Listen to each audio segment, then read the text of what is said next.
नमस्कार दोस्तों। इस वीडियो में हम इंस्ट्रूमेंट ट्रांसफॉर्मर के बारे में पढ़ेंगे कि इंस्ट्रूमेंट ट्रांसफॉर्मर क्या होता है और वो कहाँ यूज़ किया जाता है और इसकी ज़रूरत क्यों पड़ी हमें, ये क्यों क्यों यूज़ किया जाता है। इंस्ट्रूमेंट ट्रांसफॉर्मर मेनली हमने सुन रखा है कि करंट ट्रांसफॉर्मर, पोटेंशियल ट्रांसफॉर्मर, जो सीटी और पीटी जिसको हम बोलते हैं वो होते हैं। तो अभी हम इसके बारे में पढ़ेंगे कि इसकी ज़रूरत क्यों पड़ी और ये कहाँ यूज़ किया जाता है। सबसे पहले इंस्ट्रूमेंट ट्रांसफॉर्मर के बारे में देख लेते हैं कि इंस्ट्रूमेंट ट्रांसफॉर्मर का बेसिक क्या होता है, क्या इसकी स्ट्रेटजी होता है। ये बेसिकली एक ट्रांसफॉर्मर होता है, जैसा कि हमारा बेसिकली एक ट्रांसफॉर्मर होता है जो voltage, current, power frequency, phase angle और पावर फैक्टर इन सब का मेजरमेंट करने के लिए यूज किया जाता है।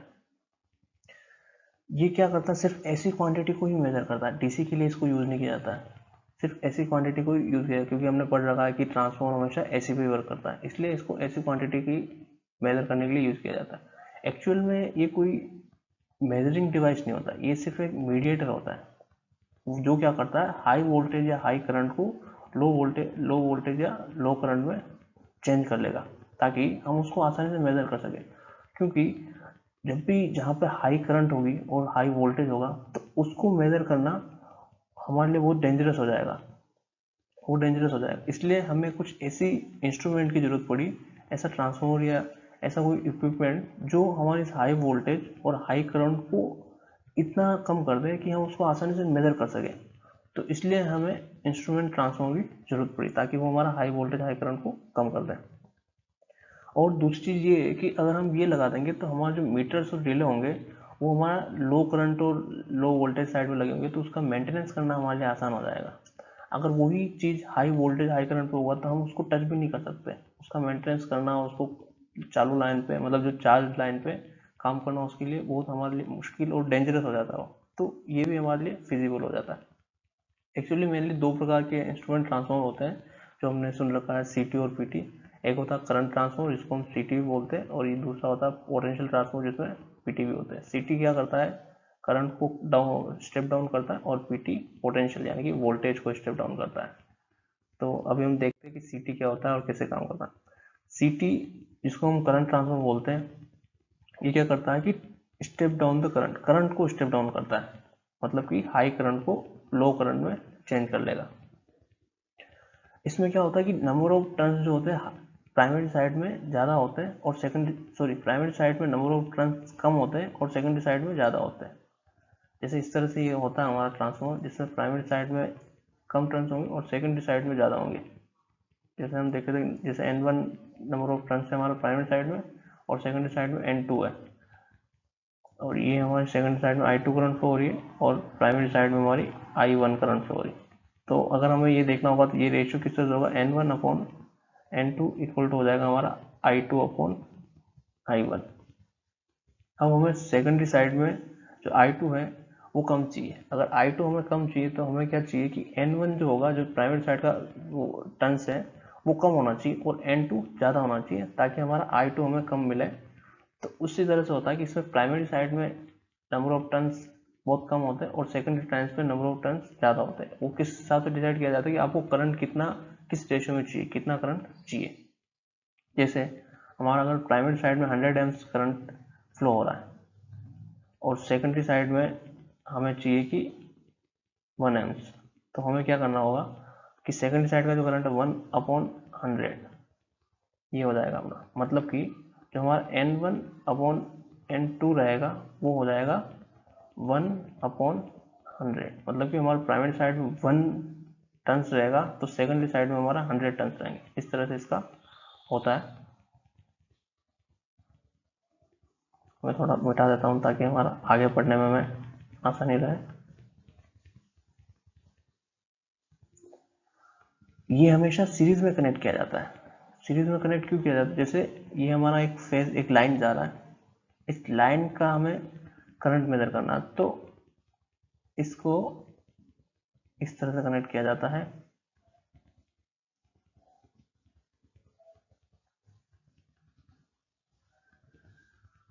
और उसके साथ फिर हमारा एमीटर लगता है ऐसे, ताकि इसमें जो करंट फ्लो होगा, वो जो भी करंट फ्लो होगा और इसके रेशियो के अकॉर्डिंग I2 फ्लो होगा।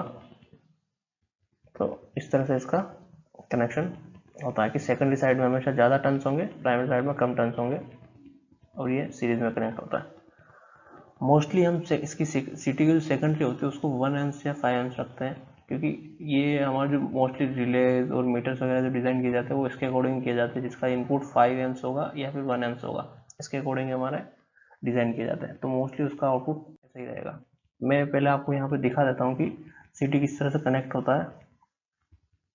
देखिए, ये हमारा लाइन जा रहा है, हमारी 3 फेज लाइन चली गई। तो सीटी हमेशा उसको जो दिखाया जाता है इस तरह से दिखाया जाता है। इसका कलर चेंज कर लेता हूँ, ऐसे इस तरह से सीटी हमारा सर्किट डायग्राम में शो किया जाता है। और ये हमारा, अगर हमारा सिंगल फेज है तो सिंगल फेज का सीधा जो होता है वो एम्पियर में जाके लग जाता है। इस तरह से अगर सिंगल फेज हमें मेजर करना है। लेकिन जिस जगह हमारा 3 फेज सर्किट हो जाता है उस जगह इसका जो कनेक्शन होता है वो इस तरह से नहीं होता, इसका कनेक्शन भी थोड़ा चेंज हो जाता है। जब हमारा 3 फेज सर्किट है तो उस जगह क्या होगा, मैं आपको बता देता हूँ। देखिए, उस जगह क्या होगा कि इसका जो एक साइड है वो जो सेकेंडरी जो इसका S2 है, मतलब कि जैसे इस तरफ वाला S1 है तो ये S2 हो गया, इसका S1 हो गया, इसका S2 हो गया, मतलब ये सेकेंडरी, जैसे एक को फेज मान लीजिए, एक को न्यूट्रल मान लीजिए, तो उसके जो 2 पॉइंट निकलते सीटी के, तो उसमें एक को कॉमन कर दिया जाता है, उसको न्यूट्रल बना के और उसको ग्राउंड कर दिया जाता है। और हर एक फेज को एक, ये 2, ये हमारा 3, इसको हमारे जो मीटरिंग डिवाइस है उसमें डाल दिया जाता है, जिसमें जैसे ये हमारा आर फेज है, ये वाई है, ये बी है, तो ये आर का हो गया, ये वाई का हो गया, ये बी का हो गया, और एक न्यूट्रल का एक पॉइंट यहाँ से इसमें डाल दिया जाता है। तो इसके अंदर 4 वायर सिस्टम हो जाता है, 3 फेज 4 वायर सिस्टम। और ये हमारा एमीटर के साथ ऐसे कनेक्ट हो जाता है ताकि अपना मेजरमेंट हो जाए। ये हमेशा रिले जो मेजर करता है वो किस तरह से मेजर करता है, रिले मेजर करता है कि हमारा जो ये साइड होगा, कि जो सेकेंडरी साइड है वो रिले जो मेजर करेगा, जो हमें क्वांटिटी दिखाएगा, या फिर मीटर जो हमें क्वांटिटी दिखाएगा कि वो कितना एम्स फ्लो हो रहा है, वो करता है कि उसका रेशियो का, तो उस तरह से उसका मल्टीप्लाइंग फैक्टर हो जाता है। जैसे मैं यहाँ पे एक बता देता हूँ कि ये हमारा यहाँ पे सीटी लगा हुआ है, सीटी ने मेजर किया और यहाँ से दे दिया हमारे एमीटर को। उस तरह से क्या होगा कि सीटी ने हमारे एमीटर को दे दिया, इसमें जो I2 फ्लो होगा, और इस साइड जो हमारा प्राइमरी साइड है इधर I1 फ्लो हो रहा है, और इसका रेशियो N1 है, इसका N2 है। तो जो ये N1 अपॉन N2 हो गया, हो जाता हमारा I2 अपॉन I1। तो सॉरी, I2 अपॉन I1। तो क्या होगा कि हमारा जो I2 होगा, I2 जो होगा, जो हम मेजर कर रहे हैं इस साइड में, तो I2 होगा हमारा N1 upon N2 into I1। तो ये N1 अपॉन N2 का जो रेशियो है उसको हम मल्टीप्लाइंग फैक्टर भी बोल सकते हैं। तो जो मल्टीप्लाइंग फैक्टर होता है वो हम सीटी के अंदर, या जो जो हमारा मीटर होता है उसके अंदर फीड कर देते हैं, कि हमारा जो प्राइमरी जो इसका जो सीटी का रेशियो है वो, जैसे हमारा जो सीटी यूज़ कर रहे हैं हम, जैसे 500/1 का यूज़ कर रहे हैं। मतलब कि क्या है कि अगर आपका प्राइमरी साइड में 500 एम्स फ्लो हो रहा है किसी फेज में, या किसी फेज के अंदर, तो आपका सेकेंडरी में वो 1 एम्स दिखाएगा। अगर ऐसे ही अगर आपका जैसे रिले मेजर कर रहा है 0.5 एम्स, तो इसका मतलब क्या हुआ कि 0.5 एम्स मेजर कर रहा है, इसका मतलब है कि आपका प्राइमरी साइड में 250 एम्स करंट फ्लो हो रहा है। तो उसी के अकॉर्डिंग आपका वो दिखाएगा कि इस तरह से मल्टीप्लाई करके वो दिखाता है कि जैसे अगर आपके मीटर ने मेजर किया है 0.5 एम्स, तो वो उसके अंदर हम पहले से रेशियो फीड करके रखते हैं कि हमारा जो सीटी लगा हुआ इस रेशियो को लगा हुआ N1/N2, या जैसे हम बोल सकते हैं 500/1 एम। तो उसके अकॉर्डिंग वो दिखा देगा कि आपका जो रेशियो है वो 500/1 है, और आपका जो ये मेजर कर रहा है वो 0.5 एम्स मेजर कर रहा है। तो इसको इससे मल्टीप्लाई कर देगा वो जिस रेशियो के हिसाब से। तो ये हमारा हो जाएगा 500/1 इंटू 0.5, तो ये हमारा हो जाता है 250 एम्स। इसका मतलब जो हमारा जो मीटर होगा वो हमें दिखाएगा कि 250 एम्स, जो एक्चुअल डिस्प्ले आपको दिखाएगा। तो इस तरह से इसका वर्किंग चलता है। अभी आपको ये क्लियर हो गया। अभी मैं आपको बताता हूँ पीटी कैसे वर्क करता है।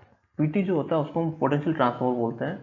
पोटेंशियल ट्रांसफार्मर का मतलब है कि वोल्टेज मेजर करने का काम करता है। वोल्टेज मेजर करने के लिए क्या करेगा कि ये वोल्टेज जो रहेगा हाई वोल्टेज उसको स्टेप डाउन कर लेगा, ताकि हमारा जो हाई वोल्टेज वो रिड्यूस हो जाए और उसको हम आसानी से मेजर कर लें। इसकी जो प्राइमरी साइड में होता है, प्राइमरी साइड में इसमें नंबर ऑफ टर्न्स ज़्यादा होते हैं और सेकेंडरी साइड में नंबर ऑफ टर्न्स कम होते हैं। N2 और N1 हो गया, तो प्राइमरी साइड में नंबर ऑफ टर्न्स ज़्यादा रहेंगे इसमें, और सेकेंडरी साइड में नंबर ऑफ टर्न्स कम रहते हैं इसमें।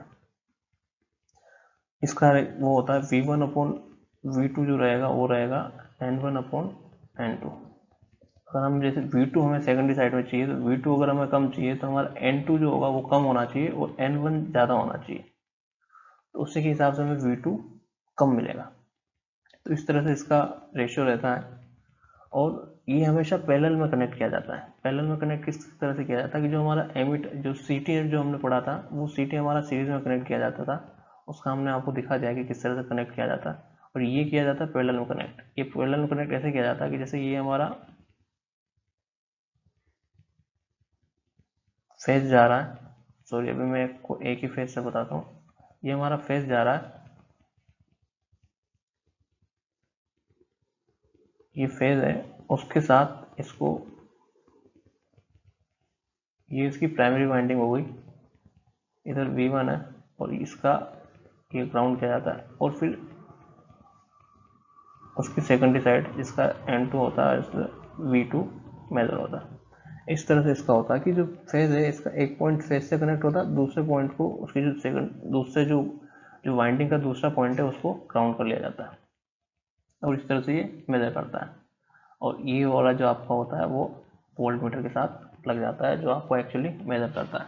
इसी वोल्ट मीटर के अंदर हम इसका रेशियो फीड कर देते हैं, तो उसके अकॉर्डिंग चलता है।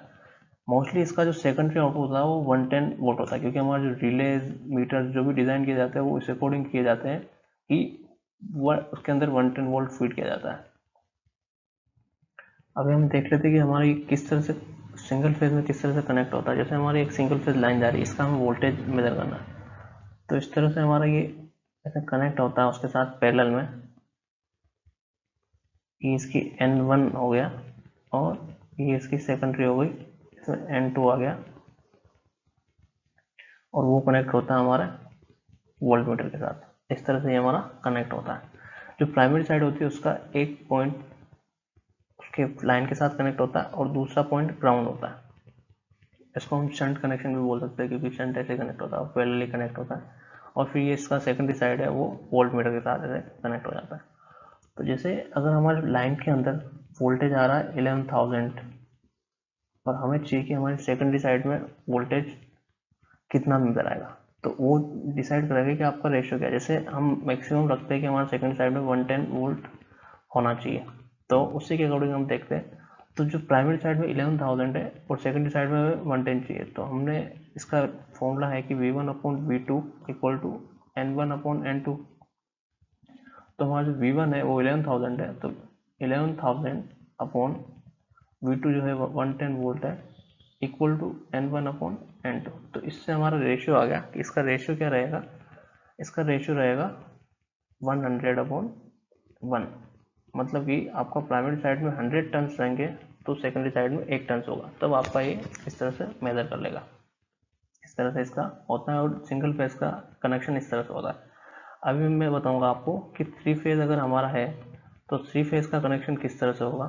कि 3 फेज जो लाइन आ रही है उसमें उसका कनेक्शन में थोड़ा सा चेंज आता है। जैसे हमने सिटी में देखा था कि सिटी में भी 3 फेज में इसकी एक टेप को ले लिया जाता है, दूसरा जब वो जो सेकेंडरी का दूसरा जो टेप होता है उसको हम तीनों फेज की सिटी का कॉमन करके उसको ग्राउंड कर लेते हैं।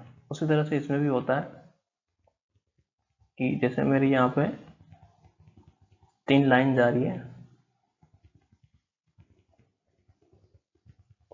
तो ये मेरी R हो गई, ये Y हो गया, ये बी हो गया। और इन तीनों में से मैंने टैप ले लिया, ये आर से ले लिया, ये वाई से ले लिया, और ये ले लिया, और ये तीनों ग्राउंड हो जाते हैं सेकंड प्राइमरी साइड का सेकंड पॉइंट। और वैसे ही इसका मैं सेकेंडरी बना देता हूँ।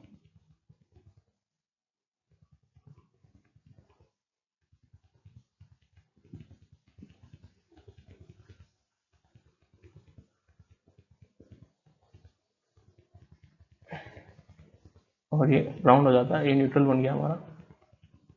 तो फिर हमारा जो मीटर आएगा उसमें इस तरह से जाएगा, ये हमारा मीटरिंग डिवाइस हो गया, इसको वोल्ट मीटर बोल देते हैं हम। तो इस तरह से जाएगा, इसमें एक ये आर फेज का हो गया, ये वाई का हो गया, ये बी का हो गया, और ये न्यूट्रल हो गया।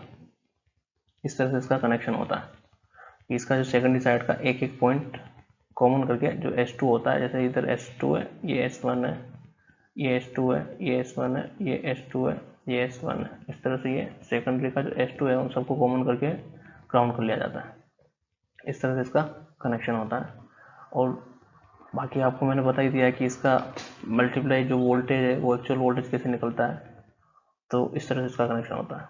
तो आई होप कि आपको पूरा क्लियर हो गया है कि PT क्या होता है, CT क्या होता है, और इसका मेजरमेंट ये किस तरह से करता है और किस तरह से इसको कनेक्ट कर दिया जाता है। So thank you for watching this video. अगर आपको ये वीडियो अच्छा लगा तो इसको लाइक करें, शेयर करें, और हमारे चैनल को सब्सक्राइब जरूर करें ताकि ऐसे ही अच्छे वीडियो आपको मिलते रहे। Thank you.